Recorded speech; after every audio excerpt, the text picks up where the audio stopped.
ছাদে চলে আসলাম বিকেলবেলায়। তো দেখো এই কুমড়ো শাকগুলো কাটবো এখন বসে। তো একদম কচি শাক, তো কুমড়ো হয় না তেমন, ওই জন্য আর কি ডগাগুলো কাটা হয়েছে খাওয়ার জন্য। বেশ ভাল লাগে কুমড়ো শাক খেতে। তো আজকে তো আর রান্না করা যাবে না, এখন বিকেল 5:30 বাজে।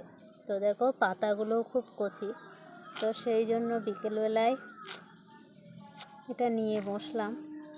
তো দেখো এই কেটে কেটে ক্যারি ব্যাগে রাখছি।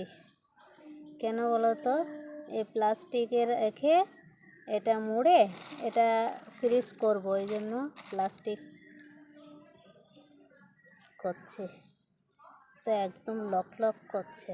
তো দুপুরবেলাই কাটা, ওই জন্য দেখলাম আগে যদি রেডি না করে রাখি পরের দিন রান্না করার জন্য খুব অসুবিধা হয়ে যায়, টাইম হয় না।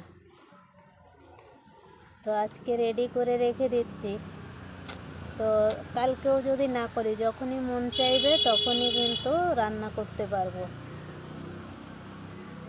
তো এর সঙ্গে তো একটু বেগুন দেব, একটু আলু দেব, দিয়ে বেশ চচ্চড়ি মতো করব, ভাল লাগে খেতে। সবাই পছন্দ করো কি না জানি না কুমড়োর ডাঁটা খেতে, আমার তো ভীষণ ভাল লাগে কুমড়োর ডাঁটা খেতে। তো এর মধ্যে ভাবছি বড়ি দেব, না হলে পেঁয়াজ পাঁচফোড়ন দিয়ে রান্না করব, এটা একটু গা মাখা করে।